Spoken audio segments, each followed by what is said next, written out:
Gênesis capítulo 3, a partir do versículo 8, diz assim: Ao ouvirem a voz do Senhor Deus, que andava no jardim quando soprava o vento suave da tarde, o homem e a sua mulher se esconderam da presença do Senhor Deus entre as árvores do jardim.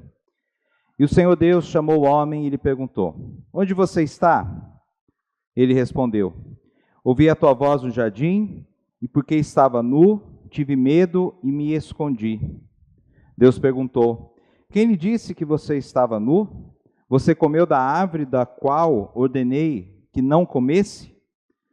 Então o homem disse: A mulher que me deste para estar comigo, ela me deu da árvore e eu comi. Então o Senhor disse à mulher: Que é isso que você fez? A mulher respondeu: A serpente me enganou e eu comi. Então o Senhor disse à serpente: Por causa do que você fez, você é maldita entre todos os animais domésticos e entre todos os animais selvagens. Você rastejará sobre o seu ventre e comerá o pó todos os dias da sua vida. Porém, inimizade entre você e a mulher, entre a sua descendência e o descendente dela. Este lhe ferirá a cabeça e você lhe ferirá o calcanhar. E a mulher, ele disse: Aumentarei muito os seus sofrimentos na gravidez. Com dor você dará à luz, o seu desejo será para o seu marido, e ele a governará.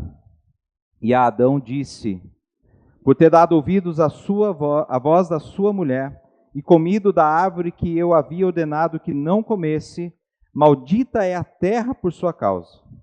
Em fadigas você obterá dela o sustento durante os dias de sua vida. Ela produzirá também espinhos e ervas daninhas, e você comerá a erva do campo. No suor do seu rosto você comerá o seu pão, até que volte à terra, pois dela você foi formado, porque você é pó, e ao pó você voltará. E o homem deu à sua mulher o nome de Eva, por ser a mãe de todos os seres humanos. O Senhor Deus fez roupas de peles, com as quais vestiu Adão e sua mulher. Então o Senhor Deus disse: Eis que o homem se tornou como um de nós, conhecedor do bem e do mal. É preciso impedir que estenda a mão, tome também da árvore da vida. Coma e viva eternamente. Por isso o Senhor Deus o lançou fora do jardim do Éden, para cultivar a terra da qual havia sido tomado. E depois de lançar fora o homem, Deus colocou querubins a leste do jardim do Éden, e uma espada flamejante que se movia em todas as direções para guardar o caminho da árvore da vida. O André já orou aqui, juntamente com as crianças. E uma pergunta que nós devemos fazer olhando esse texto: de quem é a culpa do pecado? Interessante que o homem ele transfere a culpa para a sua mulher e a mulher transfere para a serpente. Mas de quem é a culpa?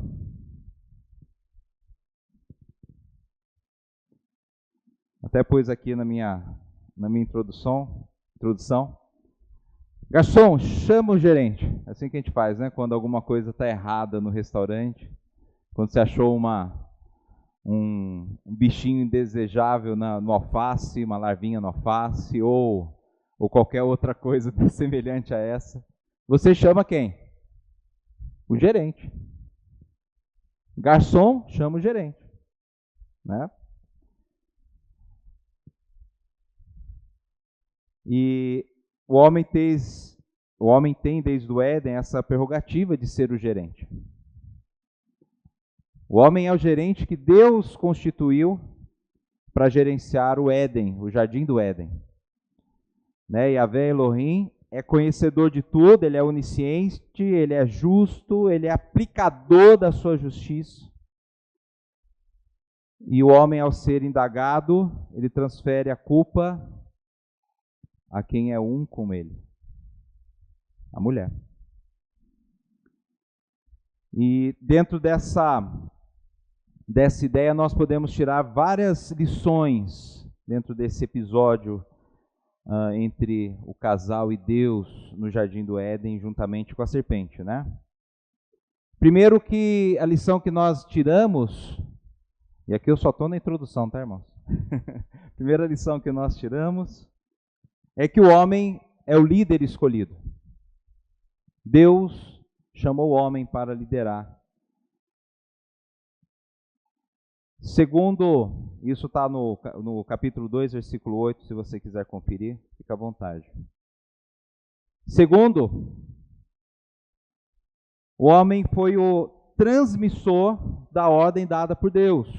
Isso também compete à liderança. Transmitir aquilo que lhe é colocado como ordem. Deus estabeleceu uma ordem, Deus estabeleceu uma lei, um mandamento, e falou para o homem. E o homem, como seu vice-gerente, gerenciando ali o Éden juntamente com Deus, ele quem passou para Eva a ordenança de não comer do fruto.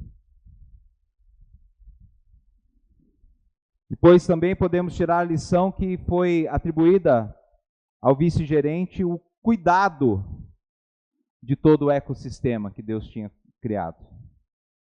E em especial colocou o homem no jardim para cuidar daquele pedaço de terra, nós não sabemos o tamanho. Mas era um jardim, era um pedaço menor de terra. Isso nós podemos conferir lá no 2,19, se os irmãos quiserem depois conferir. E também, por último, o homem foi criado para guardar o Éden e dar segurança.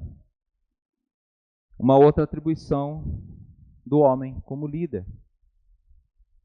Segurança, dar segurança à mulher. Dar segurança, quando eu falei que chama o garçom, aliás, garçom chama o gerente, melhor dizendo, garçom chama o gerente, por quê? Porque a segurança de que se você conversar com o gerente, ele vai resolver de alguma forma a situação que está ocorrendo naquele lugar, independente se é num restaurante ou numa fábrica ou em qualquer outro ambiente onde tem uma chefia. O chefe precisa passar segurança e dar segurança para aquele setor da qual ele cuida. E o homem precisava então dar essa segurança. Segurar de que a lei estava sendo aplicada, de que o mandamento estava sendo obedecido, de que o jardim estava bem cuidado, de que a mulher estava sendo bem cuidada. Foi dado a ele essa ordenança. E a pergunta é essa, de quem é a culpa do pecado? Né? Deus deu ao homem a responsabilidade de gerenciar, cultivar e guardar o seu jardim. Falhando nesse propósito, desobedecendo a Deus, o homem caiu em pecado, sendo ele colocado longe da sua real presença e comunhão, longe da presença de Deus, longe da sua real comunhão e presença de Deus. Foi colocado longe. A gente viu aqui no final do capítulo que o homem e a mulher são expulsos do jardim. Agora eles não vão ter mais essa presença de Deus, de olhar face a face a Deus, como acontecia todos os dias na virada do dia, né? E é exatamente disso que eu gostaria de tratar nesse momento. Primeiro ponto aqui, na virada do dia houve viração de mente, mudança de mente, né? A mente se transformou na virada do dia. O que acontecia na virada do dia? A presença de Deus, a comunhão face a face. O homem e a mulher podiam contemplar a face de Deus e adorar. Era um momento de adoração. Deus estava de forma permanente no seu jardim. Ele estava ali a todo momento. Mas havia um momento especial do dia onde eles se apresentavam a Deus. Esse era o momento onde a voz, onde a Shekinah, vamos colocar assim, né, com aquele fenômeno sobrenatural e espiritual que acontecia no deserto, acontecia na virada do dia no Éden. O Éden representa esse tipo de tabernáculo. O Éden representa Cristo. Representa essa presença contínua com Deus. Nesse momento, o casal ele se colocava diante de Deus e o via face a face. E o Espírito Santo, então, os cobria. Esse texto onde diz, ao ouvirem a voz de Deus, que andava no jardim, quando soprava o vento, esse termo soprava o vento, né, quer dizer exatamente, ou pode dizer, né, pode ser um vento mesmo, mas esse vento aqui, ele é o ruá, é o arruá. Ruá, sabemos que é espírito. Arruá pode ser também traduzida como a presença do Espírito. Agora, as traduções, às vezes, nos tira o verdadeiro sentido original do texto. A tradução que está falando, um vento soprava à tarde. Era a presença de Deus, era o Espírito Santo que estava ali, cobrindo o homem e a mulher com o poder a glória de Deus, aquilo que Moisés almejou de Deus, queria de Deus, o homem tinha todos os dias na virada do dia. Lembra como que Moisés desceu do monte? Desceu com a face resplandecente. Eu, na minha mente artística, eu só consigo imaginar Adão e Eva brilhando. Né? Quem assistiu, chamava lá, dos vampiros lá, Evelyn, que você gostava? O Edward, exatamente. Qual que é o nome da série mesmo, do filme? Crepúsculo. Né? O Edward, quando ia pro sol, a pele dele brilhava. É aquela visão que eu tenho de Adão e Eva. E quando eles caíram, aquela luz, aquele resplandecer da glória de Deus, caiu. E aí eles se assustaram com o que eles estavam vendo. E eles tiveram vergonha do que estavam vendo. Por quê? Porque a mente deles já foi mergulhada na malícia. E aí aquele ser de carne, feito do Adama, a Eva feito da costela do Adama, do Adão e do Adama, que é a terra, né? Feito do pó. Mas tinha esse revestimento da glória de Deus. Ao pecar, ele olha para si e só vê pó. E o que pó significa nesse texto? Morte. Que é o que Deus declara. Porque você é pó, e do pó voltará. Então eles se escondem de Deus, se escondem da presença de Deus, porque eles estavam sem aquele contato natural com Deus, perdeu aquele brilho que eles tinham com Deus. Então, para se esconder mais, eles fizeram cintos, né, fizeram tangas de folhas, tentando dar um jeitinho. Será que vai brilhar se eu pôr uma tanga? Ou vou esconder aquilo que eu tenho vergonha? E se esconde da presença de Deus como se pudesse. Irmãos, não mudou esses atos nossos. Quando pecamos, nós continuamos sendo Adão, nós queremos se esconder de Deus. Nós queremos sair da presença de Deus de alguma forma.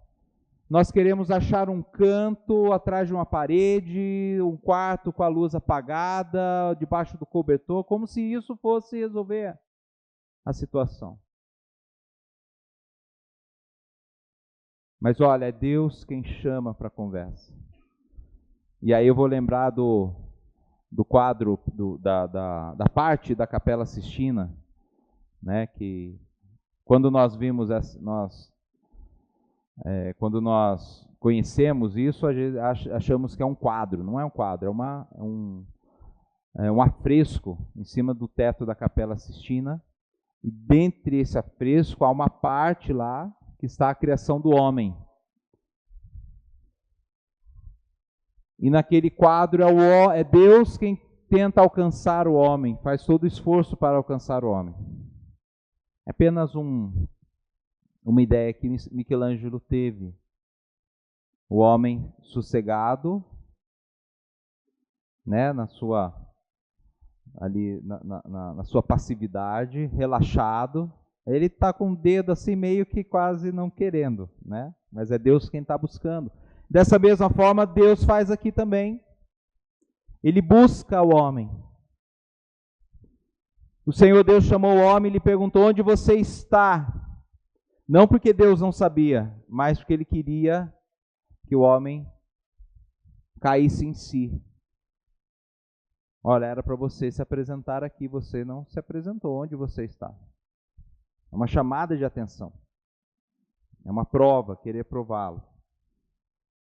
E o 10 nós vamos ver que esse medo, eu falei semana passada já a respeito do medo, tomou conta do coração do homem.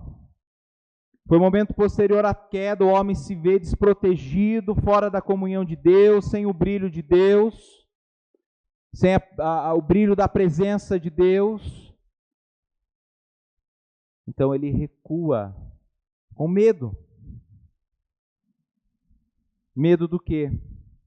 Ele olha para si e se vê pó. Semana passada eu falei que medo nós só temos da morte, porque a morte é presente em nossas vidas. O medo é um alerta do perigo de morte, né? Mesmo que seja em situações absurdas de ter medo de uma barata, né? A barata não vai te matar. Mas o medo é uma reação de um perigo iminente.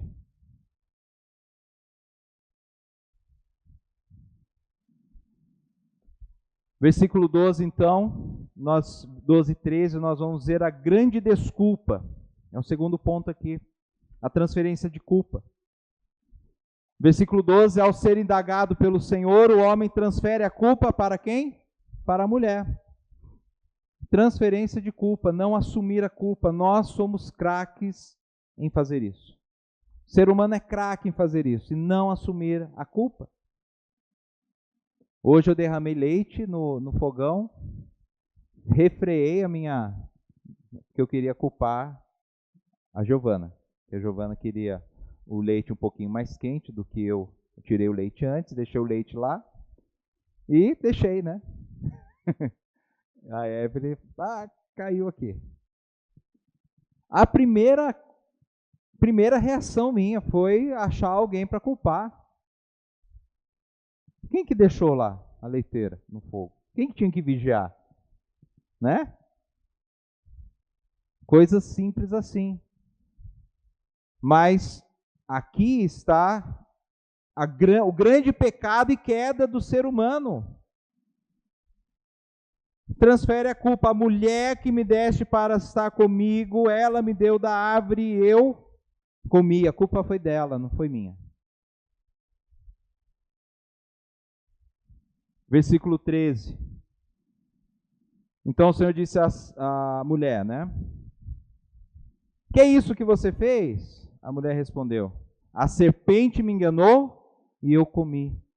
Está vendo? Ao ser indagada e confrontada, a mulher transfere a culpa à serpente. Deus nem pergunta para a serpente, né? Porque ela não poderia transferir para ninguém a culpa, né? Mas está vendo? A transferência de culpa, isso é um pecado terrível. O que nós fazemos? Qual é o exercício que devemos fazer?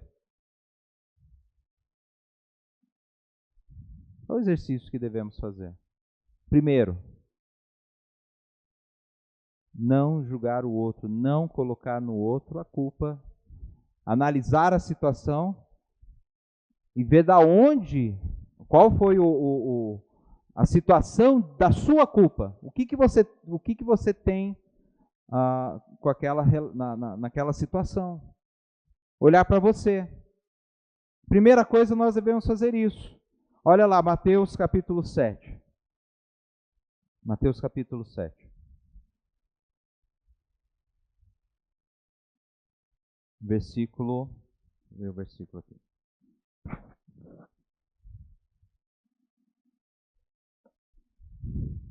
Versículo 2.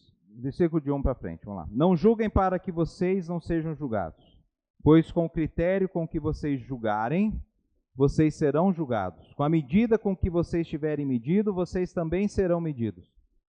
Porque você vê o cisco no olho do seu irmão, mas não repara na trave que está no seu próprio? Ou como você dirá ao seu irmão, deixe que eu tire o cisco do seu olho, quando você tem uma trave no seu próprio? Hipócrita, tire primeiro a trave do seu olho, então você verá claramente para tirar o cisco do olho do seu irmão. Olha que interessante, o exercício de primeiro olhar para nós mesmos. Olhar para a trave que está no nosso olho, para depois poder ajudar o outro. Primeiro eu olho para mim mesmo. Se Adão tivesse feito isso, onde eu errei, calma aí, deixa eu ver aqui, quem que permitiu isso? Eu não devia ter permitido que ela fosse conversar com aquela serpente. Não devia ter permitido que a serpente estivesse conversando com ela. Não devia ter permitido que ela tivesse dado ouvidos à serpente. Não devia ter permitido que ela tocasse naquilo que não deveria tocar. Não deveria ter permitido que ela comesse aquilo que ela comeu.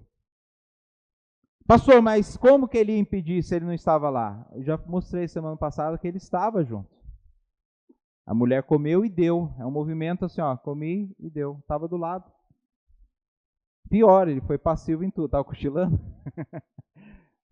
Ele estava cochilando o homem lá. Mas estava vendo, estava passivo a toda a situação. Estava assimilando da mesma forma que a mulher estava assimilando. Teve também a concupiscência dos olhos, a concupiscência da carne, a soberba da vida estava agindo, interagindo entre os dois ali. Ambos comeram. E Deus, quando chama a atenção do homem, ele diz exatamente disso, a gente vai ver mais para frente. Transferência de culpa é algo terrível e nós devemos entender que antes de qualquer coisa devemos olhar para nós mesmos. Onde eu estou errando nessa situação? Tá bom? E aí, versículo 14 e 15, a serpente. Então Deus disse à serpente, Senhor Deus, Elohim e Yahvé, por causa do que você fez, você é maldita entre todos os animais domésticos e entre todos os animais selvagens. Você rastejará sobre o seu ventre e comerá pó todos os dias da vida. Porém, inimizade entre você e a mulher, entre a sua descendência e o seu descendente, e o descendente dela, este lhe ferirá a cabeça, e você lhe ferirá o calcanhar. Então a maldição, maldita é entre todos os animais. Domésticos, selvagens, ela é maldita. Maldita por quê? Porque ela injeta veneno. Né? Eu tentei fazer um exercício de lembrar se existe um outro animal que injeta veneno, igual a cobra faz, né? Tem ali o escorpião, tem outras, mas assim, a cobra ela é maldita mesmo, tem várias, né? Vários tipos aí. Tem aranha, tem outros animais, mas dos de grande porte, ela é a maldita mesmo nesse sentido. Ela injeta o veneno mesmo, né? Fere e mata. Condenação, rastejar sobre o seu ventre, provavelmente, como eu disse, ou ela voava, ou ela tinha pernas, como um lagarto, mas foi tirado esse tipo de locomoção dela. Deixou de voar ou deixou de andar. Foi tirado, foi rastejar. Virou o animal que rasteja sobre o seu ventre.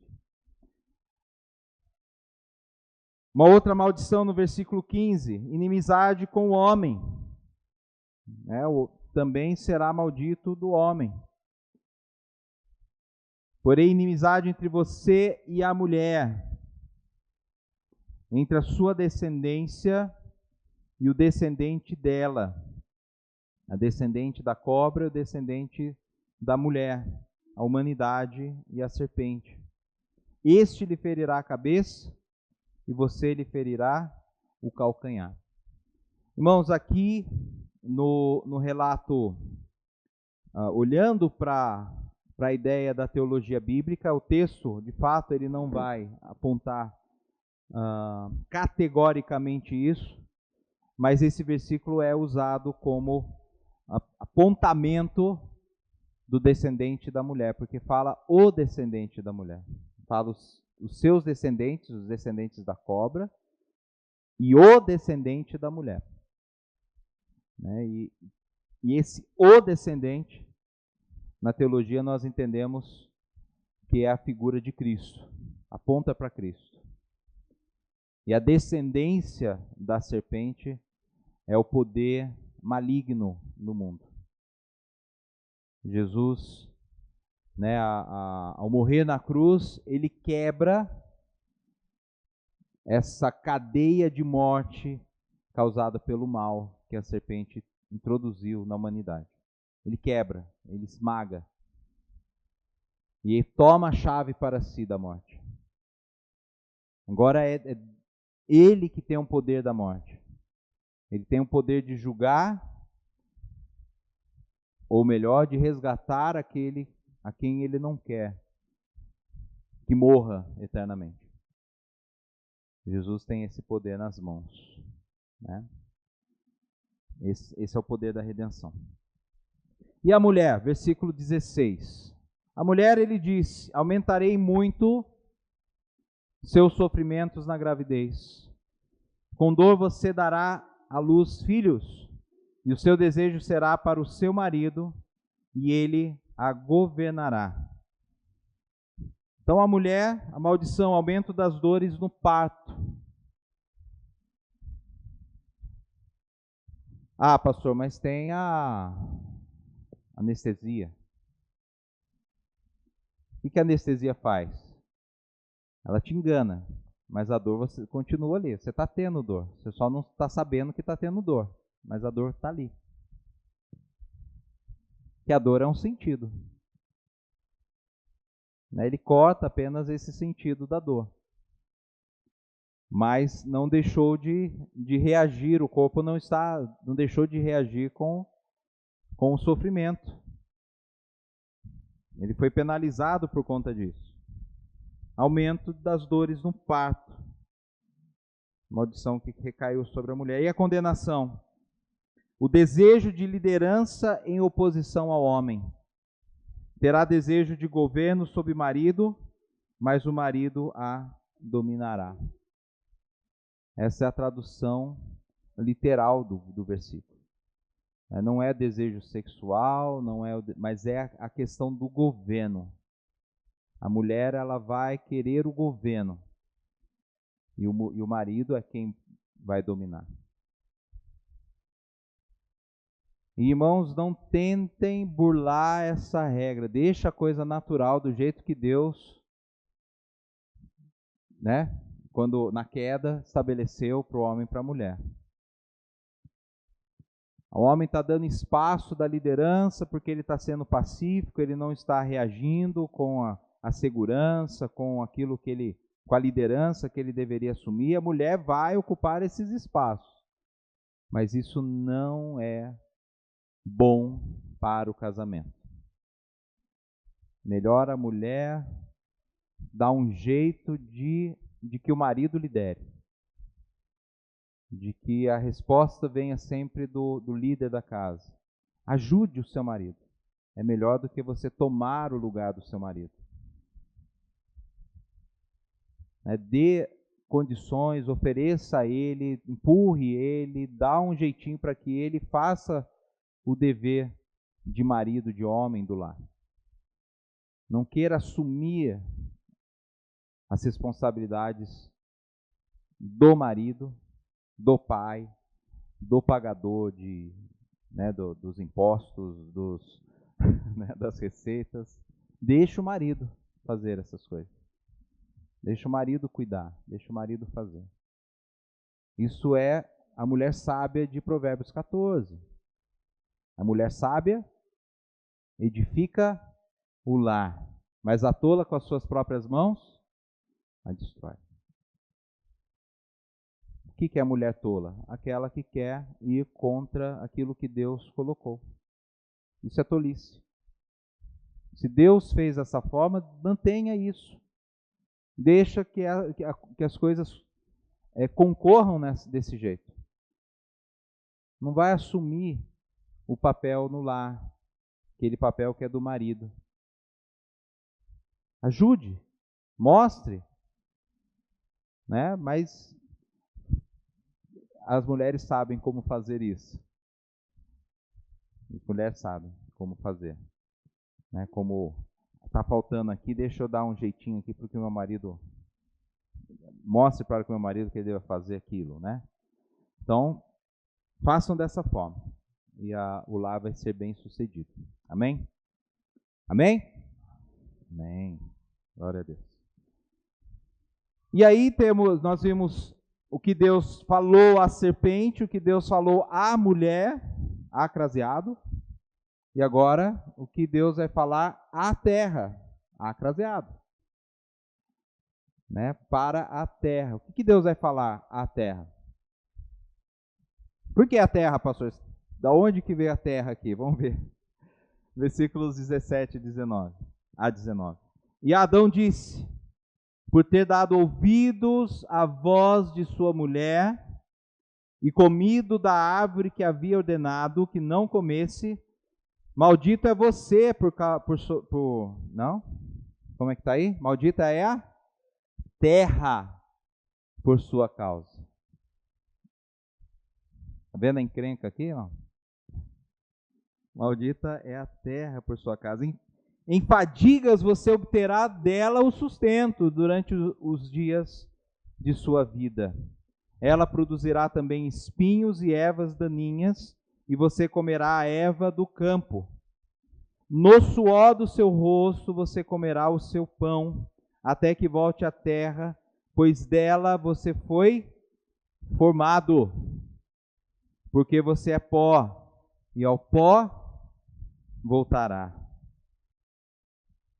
E lá no versículo 3, na parte B, o versículo 23. Por isso o Senhor Deus o lançou fora do jardim do Éden para cultivar a terra, a dama, da qual havia sido formado, ou tomado. Deus pegou, formou o homem lá na terra do Éden, fora do jardim, formou, aí Deus tirou aquele homem dali e pôs no seu jardim. Ele foi tomado daquele lugar. Agora ele volta para aquele lugar. Porque maldita é a terra? Maldição não recai sobre o homem, mas para a terra da onde ele foi formado, da onde ele foi moldado. Por quê? Abram comigo em Romanos capítulo 8.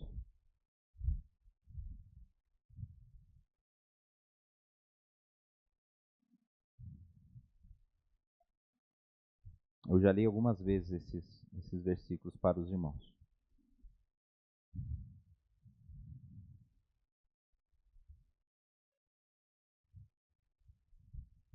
Vou ler a partir do versículo 16 para os irmãos entenderem do que se trata o texto. O próprio Espírito confirma ao nosso espírito que somos filhos de Deus. Romanos 8, 17 agora. E se somos filhos, somos também herdeiros, herdeiros de Deus e co-herdeiros de Cristo. Se com Ele sofremos, para que também com Ele sejamos glorificados. Porque para mim tenho por certo que os sofrimentos desse tempo presente não podem ser comparados com a glória que há de nos ser revelada. Eu estou lendo aqui na versão RA, mas eu estou na NAA, que é que esse versículo está decorado dessa forma. A ardente expectativa da criação aguarda a revelação dos filhos de Deus. Que revelação é essa? Aguarda o momento de transformação, aguarda o momento da volta de Cristo, aguarda o momento onde Cristo transformará os nossos corpos mortais em corpos imortais. A natureza também almeja isso, porque ela sofre por conta do pecado do homem. Ele almeja isso. A ardente expectativa da criação aguarda a revelação dos filhos de Deus, pois a criação está sujeita à vaidade, não por sua própria vontade, mas por causa daquele que a sujeitou, a humanidade, o homem, na esperança de que a própria criação será libertada do cativeiro da corrupção para a liberdade da glória dos filhos de Deus. Por isso, todos os textos de Apocalipse vão dizer que o homem caminhará com o leão, dormirá junto com os lobos, os cordeirinhos dormirá com os lobos, não haverá predadorismo, não haverá mais um animal precisando caçar outro animal para ter sustento, para comer, para ter alimento. O que o homem fez? Ao pecar, ele tirou esse privilégio dos seres vivos. Não foi só da humanidade. Não foi a humanidade caiu, mas caiu juntamente com eles a terra toda. Todos aqueles que também foram criados da Adama, do pó da terra, sofreram por conta da perdição do homem. Quando o homem caiu, ele contaminou todo o solo. Ele é solo, ele é pó, ele é terra, e contaminou tudo aquilo que era terra. Os animais passaram a comunicação do homem com os animais deixou de existir. Essa contemplação da glória de Deus dos animais juntamente com os homens. Tudo estava conectado a Deus, tudo estava juntamente com Deus. Isso foi deixado de lado. E o homem agora passou e voltou ao lugar da onde ele veio. Passou agora a sofrer, né, a maior maldição dele é voltar a ser pó, é a morte. Não é apenas a terra foi lá, produziu espinhos e ervas daninhas, talvez naquele momento porque Deus continuou trabalhando, né? Deus ali criou outros tipos de animais peçonhentos, outros tipos de animais que vão ali, tudo atrapalhar a vida, né? As pestes para comer as ervas, tudo passou a existir a partir da queda do homem. Maldita foi a terra, assim quando o homem caiu, deixou de ter essa harmonia que tinha.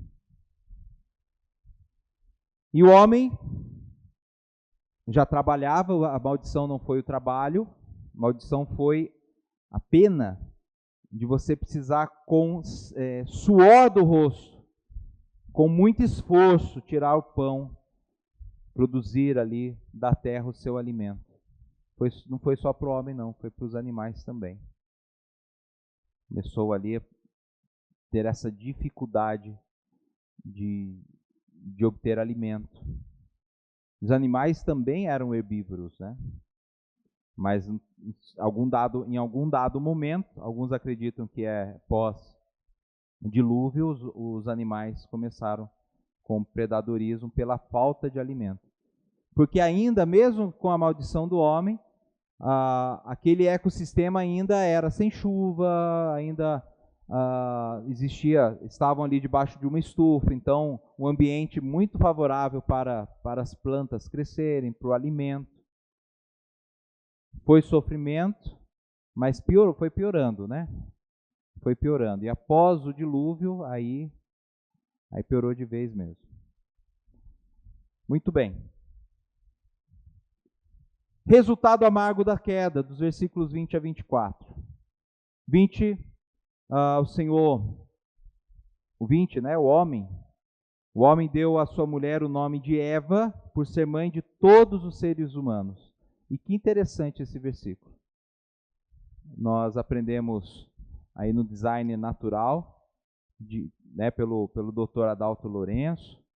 Agora quem anda divulgando muito isso é o Dr. Marcos Eblin, professor, né, doutor, PhD, enfim, cara, cientista fenomenal.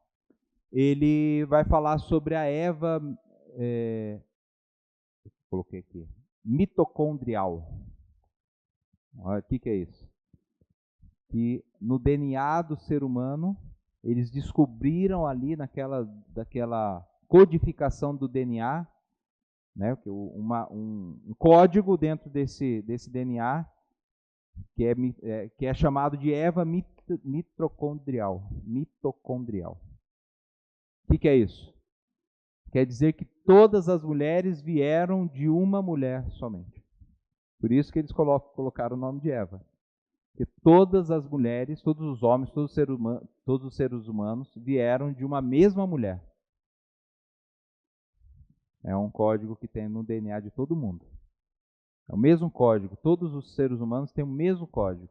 Tem lá um pontinho lá no DNA de cada um de nós, que indica que todos nós precisávamos disso? Da ciência? Sim ou não? Não. A Bíblia já está dizendo aqui, né? O homem deu à sua mulher o nome de Eva por ser mãe de todos os seres humanos. Mas aplaudimos quando a ciência, de fato, comprova aquilo que Deus há muito tempo já nos disse, pela revelação da sua palavra. Nós aplaudimos, simplesmente. E cada dia mais nós vamos descobrindo que a Bíblia ela está correta, que a Bíblia por exemplo, tem um vale lá nos Estados Unidos que eles estão desenterrando vários dinossauros e é um quebra-cabeça, porque está um dinossauro em cima do outro, osso por cima do osso, e o que eles disseram? Que houve uma catástrofe mundial, onde todos os dinossauros, enfim, se misturaram de uma vez naquela lama, aquela lama sedimentada foi fossilizada por conta de um desastre natural. A Bíblia diz sobre esse desastre, que é o dilúvio. Agora eles vão dar um jeito de dizer que foi o meteoro, que não sei o que e tal, ondas e tal, né? Mas o dilúvio está sendo cada vez mais provado que a Bíblia está correta. Então Eva, ela é a mãe da humanidade. Eva, o significado desse nome é vida. É vida. E Eva é mãe de todos os seres humanos. 21. O próprio Deus providencia roupas feitas de pele, uma cobertura feita através de um sacrifício. Se ele vestiu os homens de pele, precisou tirar essa pele de um animal. Da onde ele ia tirar? Não sei, que ele criasse uma pele para o ser humano. E aí tem alguns pastores, a gente vai vendo algumas, né? Alguns pastores que viajam, vai dizer que o homem ele era esse conceito de luz, né? Diferente de você entender que a sua pele está brilhando pela glória de Deus, mas de que ele é feito de luz, era um outro tipo de corpo, e aí nesse momento da queda foi revestido de pele, agora recebemos essa pele que temos. Isso aí é uma viagem, não é o que o texto diz. Aqui produziu roupas de peles. Foi colocado pele para cobrir o ser humano, a sua vergonha, né? E também nós podemos entender que foi uma maneira didática que Deus proporcionou ao homem o conhecimento de que só teria o favor, o homem só teria o favor de Deus se esse então o adorasse com um sacrifício de morte. Porque a morte é a remissão do pecado. O preço do pecado, o salário do pecado é a morte. Para o homem se aproximar de Deus, ele deve pagar o preço de morte. Nós também. Você está aqui adorando ao Senhor? Sim ou não? Você está pagando, ou alguém pagou o preço de morte para você estar aqui adorando ao Senhor. E a adoração não é o louvor, não é a música, não é o cantar, não é o ajoelhar, não é o reverenciar. A adoração é sacrifício. Nós vamos ver na Bíblia a adoração, a primeira vez que aparece a palavra adoração, quando Abraão sobe ao monte com Isaac. Ele diz, olha, eu vou lá adorar ao Senhor e já volto, já retorno. Ele fala para os seus servos. Foi a primeira vez que aparece a palavra adoração na Bíblia. E o que ele vai fazer no monte? O Isaac pega um instrumento, põe nas costas. Abraão vai carregando ali um outro instrumento. E aí eles lá em cima vão fazer um louvor a Deus. É isso? Não. Isaac está carregando gravetos, lenha para o sacrifício. E Abraão, já velhinho, vai acompanhando seu filho levando a sua cama, nas costas. Sacrifício. Adoração é sacrifício. E se você está aqui para adorar o Senhor, você não veio para cantar, para reverenciar o Senhor e louvar. Isso são atos de louvor que contribuem para a adoração. Mas a adoração é você, de fato, oferecer a sua vida em sacrifício vivo, santo, puro, santo e agradável diante de Deus. Agora, esse sacrifício foi pago não por você, mas foi pago por Cristo Jesus na cruz. Ele é quem morreu. E a nossa vida é apenas um agradecimento. É reconhecer que Deus foi nos beneficiou com a morte de Cristo. Então nós viemos aqui dar a nossa vida. Senhor, entrego a minha vida aos teus pés. Agora eu sou seu filho, sou seu servo. E assim então nós devemos entender. Precisa de morte para cobrir o pecado do ser humano. 22. O homem conheceu o bem e o mal, se tornou como Deus, conhecedor de bem e do mal. Como os anjos, conhecedor do bem e do mal. E o texto diz, é preciso impedir que ele estenda as mãos e tome também da árvore da vida, coma e viva eternamente. Um ser terreno tem contato com aquilo que só os anjos, as criaturas celestiais e o próprio Deus tinha, conhecimento do bem e do mal. E a pergunta que às vezes devemos fazer é se Deus, na sua soberania, já conhecia que o homem iria obter esse conhecimento. Porque esse plano redentivo já vem antes da criação do ser humano. E se ele vem antes da criação do ser humano, Deus já tinha um propósito para o homem. Agora, como que o homem poderia, de fato, estar na presença de Deus, ou seja, um homem criado dessa terra, desse planeta, desse sistema, fazer contato com Deus? Inicialmente, Deus o coloca em um jardim, onde ele tem esse contato, onde ele aparece, é um pedacinho do céu. É o céu se misturando com a terra. Mas não é o céu. É um protótipo de céu. E aí eu acho que o irmão daí até perguntou a razão da árvore da vida. Por que tem que ter a árvore? Porque é um símbolo, sim, mas é exatamente um protótipo daquilo que significa a eternidade. O homem foi criado foi colocado nesse protótipo de céu para ser eterno, mas Deus sabia que isso não era possível para o homem. Então o homem caiu, houve queda. E agora então o homem ele consegue, através de Cristo Jesus, voltar a essa situação de eternidade. Graças a Deus. E por fim, versículo 23 e 24, eles foram lançados fora do jardim e passaram a ter uma vida amargurada pela dureza do solo. E aqui nós temos o relato da agricultura e da pecuária, o juntamento de gado para servir, né, de tração para...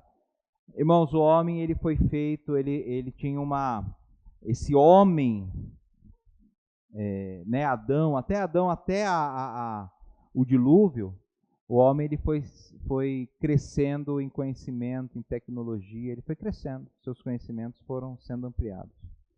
E aqui ele vai cultivar o solo. Mas o homem, a ser expulso do jardim, então Deus guarda, fecha esse jardim com um querubim, ou com querubins, né? Para proteger aquele jardim, e uma espada flamejante que se movia em todas as direções para guardar o caminho da árvore da vida. Uma tecnologia, né? É possível uma espada voar, irmãos? Hein? Não? E os drones aí que estão voam para baixo, para cima, atira, joga bomba? Claro que é possível. Tecnologia humana. Imagina a tecnologia de Deus. A espada voa sim. Protegeu, ficou guardando o jardim. Isso não é uma mitologia, é de fato uma tecnologia que Deus colocou ali para guardar o jardim. Simples assim. Irmãos, o que Adão representa para você?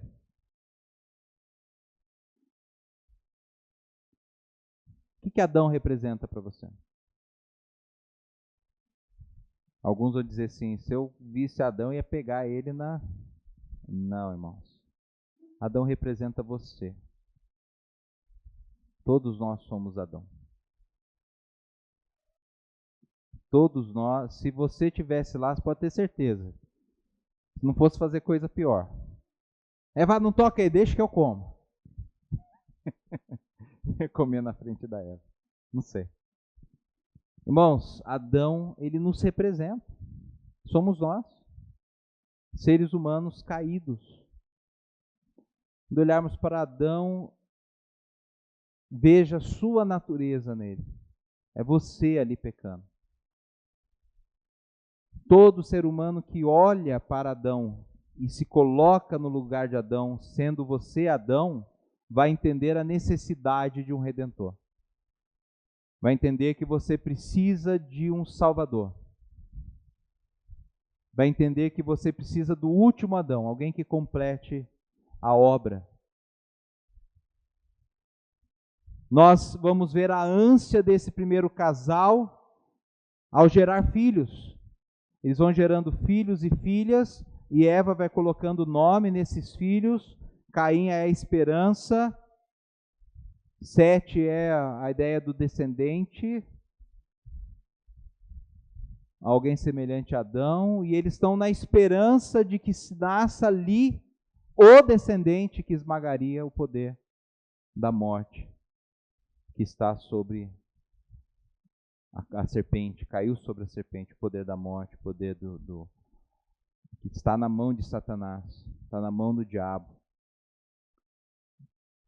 Hebreus fala isso, o poder da morte, né? Jesus, ele tomou o poder das mãos de Satanás. Ele detinha o poder da morte. E ela está esperando essa ansiedade. Nós devemos entender que nós precisamos nos colocar no lugar de Adão e desejar o último Adão, que é Cristo Jesus. ter a redenção em Cristo Jesus. Lembrando que, se nós estamos aqui, é porque Cristo te proporcionou estar aqui. Ou porque Ele já te salvou, ou porque Ele tem uma obra para a sua vida e você ainda encontrará essa salvação. Mas agora, se nós estamos aqui e estamos de fato entendendo essa grande obra de Cristo, esse desespero de não ter um coração preenchido da glória de Deus que foi tirada de Adão, nós já podemos observar e entender o contrário disso. Nós temos quem nos preenche o coração, que é Cristo Jesus. A salvação, a alegria da salvação, como diz, a alegria está no coração de quem já conhece Jesus. A verdadeira paz só tem aquele que já conhece Jesus. Esse sentimento precioso, né, só tem quem conhece Jesus, é porque Ele é quem nos preenche. Adão e Eva tiveram esse vazio, eles conheceram a eternidade e foi-lhe arrancado da sua natureza esse poder da eternidade, da glória de Deus, de estar com Deus, de estar face a face de Deus. Eles ansiavam ter esse retorno de alguma forma. Ansiavam encontrar o caminho de volta para o Éden. Eles perderam e souberam que perderam. E nós achamos já esse caminho. E o que temos feito para essa verdadeira adoração? Você tem se colocado na presença de Deus? Tem aproveitado que Cristo já nos reconciliou com o Pai a morrer na cruz, e quando você reconheceu isso, Ele já te deu esse poder de retorno? Agora podemos viver de glória em glória. Você tem aproveitado e tem se derramado na presença de Deus? Tem ajoelhado no seu quarto? Tem chorado pelos seus irmãos? Tem pedido as bênçãos para a sua família? Tem pedido as bênçãos para as famílias dos seus irmãos? Vocês têm se dobrado o joelho e têm orado e adorado ao Senhor, agradecendo a Ele pelo dom da salvação? Vamos orar. Pai, queremos agradecer o Senhor, porque o Senhor, ó Deus, de uma forma consciente, nos colocou de volta, ó Pai, a essa glória que Adão e Eva perderam no jardim do Éden. O Senhor nos providenciou isso por Cristo Jesus e fomos libertos do poder do pecado. E uma vez livres desse poder, agora, Deus, temos o privilégio de poder estar, Pai, diante do Senhor. Não somente na virada do dia, mas constantemente, debaixo dessa gloriosa presença do Senhor. Mas ansiamos, ó Deus, o momento onde poderemos lhe ver face a face, assim como Adão e Eva o via. Que o Senhor, ó Deus, nos proporcione cada dia mais, ó Deus, a consciência de poder estar na Tua presença. E nos proporcione, pela volta de Cristo, o momento onde estaremos face a face com o Senhor, com os corpos transformados, glorificados, à semelhança de Cristo Jesus, para vivermos eternamente com o Senhor. Esse é o nosso anseio, esse é o nosso desejo. Nós oramos em agradecimento ao Senhor, em nome de Cristo Jesus. Amém.